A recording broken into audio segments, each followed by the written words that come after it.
নমস্কার বন্ধুরা, আজকে আমি আপনাদের দেখাবো বলতে পারেন আমার ছেলে মেয়ের আবদারে এই বর্ষার মরশুমে খুবই মজাদার, টেস্টি এবং খুব অল্প সময়ে করা যাবে এই রকম তিনটে রেসিপি আজকে আমি আপনাদের বানিয়ে দেখাবো। চলুন রেসিপিগুলো শুরু করা যাক। প্রথম রেসিপিটা বেগুন দিয়ে। প্রথমে বেগুনটার খোসা এইভাবে ছাড়িয়ে নিলাম, তারপর অর্ধেক করে কেটে নিলাম। এইভাবে সরু সরু ফালি করে চিড়ে নিলাম।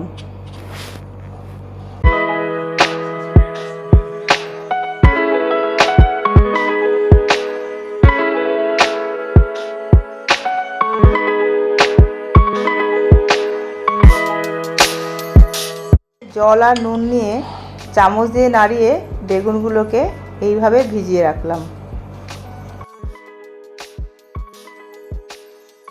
এদিকে একটা বাটিতে 2 চামচ ময়দা, 1 চামচ চালের গুঁড়ো, 2 চামচ বেসন, নুন স্বাদমতো, লঙ্কার গুঁড়ো, হলুদ গুঁড়ো, অল্প কালো জিরে দিয়ে জল ঢেলে মিশিয়ে নিলাম। এবারে আরেকটু জলও দিলাম, দিয়ে ভালো করে এইভাবে ফেটাতে থাকবো। আরেকটু আমি জল দিলাম। এবারে দেখুন ঠিক এই রকম ঘনত্বটা হবে।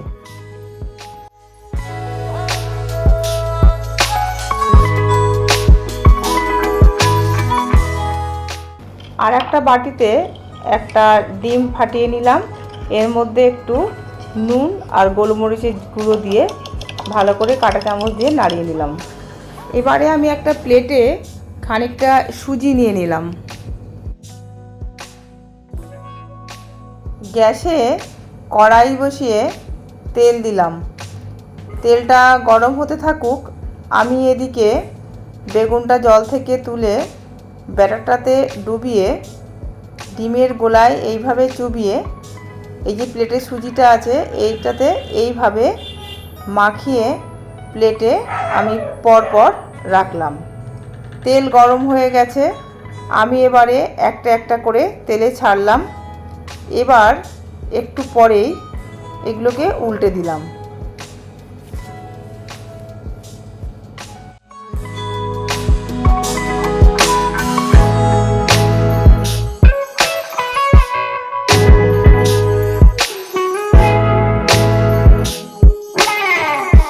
আমার রান্নাঘরটা খুবই ছোট।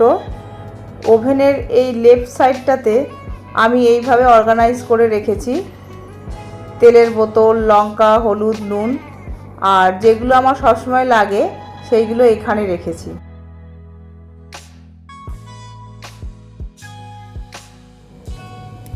এখন এগুলো হয়ে গেছে, আমি এইভাবে তুলে নিয়ে প্লেটে সস আর কাসুন্দির সাথে পরিবেশন করলাম। দারুণ মুচমুচে এবং ভীষণই সুন্দর খেতে লাগে। আমি এর নাম দিয়েছি মুচমুচে বাহারি বেগুন। আপনাদের যদি অন্য কোনো নাম পছন্দ হয় অবশ্যই কমেন্ট বক্সে জানাবেন। এবারে আমি অনিয়ন রিংস বানাবো। খুবই কম সময়ে দারুণ সুস্বাদু খাবার। প্রথমে পেঁয়াজ ছাড়িয়ে এইভাবে কাটলাম।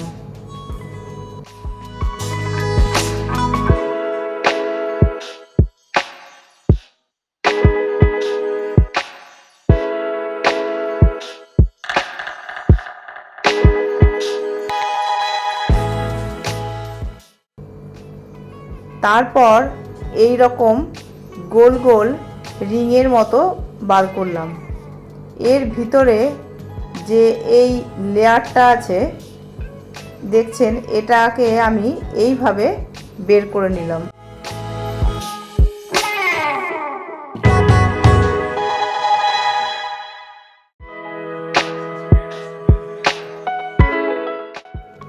এখন বাটিতে 1 চামচ ময়দা, 1 চামচ কর্নফ্লাওয়ার, 1 চামচ চালের গুঁড়ো, লঙ্কার গুঁড়ো, হলুদ, গোলমরিচের গুঁড়ো আর নুন দিয়ে তার ভিতরে জল মিশিয়ে ভালো করে এইভাবে ফেটিয়ে নিলাম।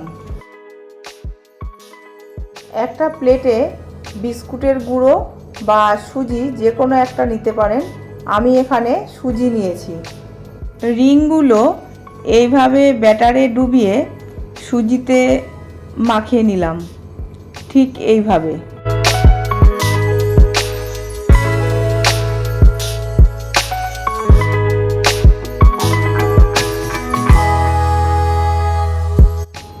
তারপর প্লেটে পরপর সাজিয়ে নিলাম। এবার কড়াইতে তেল দিয়ে দিলাম। তেলটা গরম হলে এগুলোকে আস্তে আস্তে ছাড়লাম আর গ্যাসটাকেও কমিয়ে দিলাম।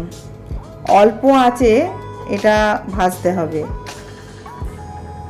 দেখুন ভাজাটা প্রায় হয়ে এসছে। এবার আমি এগুলোকে আস্তে আস্তে উল্টে দিলাম।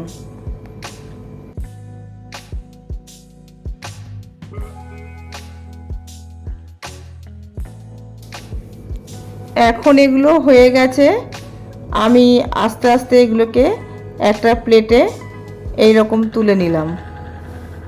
এখন দেখুন কত সুন্দর লাগছে দেখতে, খেতে খুবই টেস্টি লাগবে। হোয়াইট সস আর টমেটো সস দিয়ে এটা আমি পরিবেশন করলাম। এই ডিপিং সসটা আমি বাড়িতেই বানিয়েছি, পরে আমি রেসিপিটা কোনো একটা ভিডিওতে দেখাবো। দেখুন কীরকম ক্রাঞ্চি হয়েছে অনিয়ন রিংসগুলো। এবার আমি দেখাবো পটলের মুচমুচে ফ্রাই। পটলটাকে এইভাবে একটু খোসা রেখে ছুলে নেব, তারপর অর্ধেক করে কেটে এইভাবে চিড়ে চিড়ে নিলাম।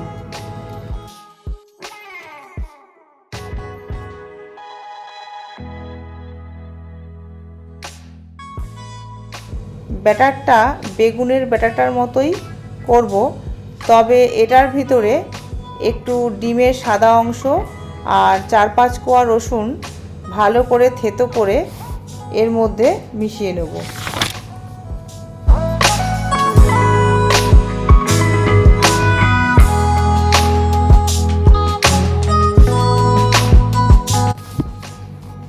পটলটাতে আমি আগেই একটু নুন মাখিয়ে রেখেছিলাম। তেল গরম হলে পটলটাকে ব্যাটারে ডুবিয়ে এইভাবে তেলের মধ্যে আমি ছাড়লাম।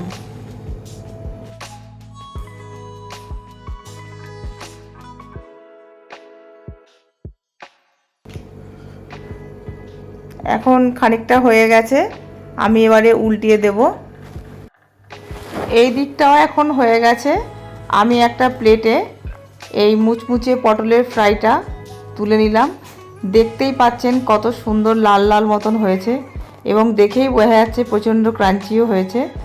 এটা আমি চায়ের সাথে গরম গরম পরিবেশন করলাম।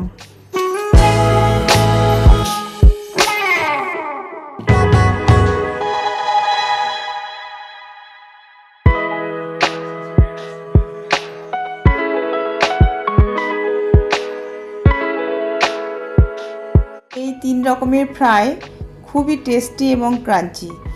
বর্ষার দিনের জন্য পারফেক্ট এই রেসিপি তিনটেই সস, চা কফি বা খিচুড়ির সাথে দারুণ জমে যায়। আপনারাও বাড়িতে এই বর্ষার মরশুমে এই রেসিপিগুলো বানান, আর কেমন লাগলো আপনাদের সেটা কমেন্ট বক্সে জানাবেন। ভালো লাগলে অবশ্যই লাইক শেয়ার করবেন। ভালো থাকবেন। নমস্কার।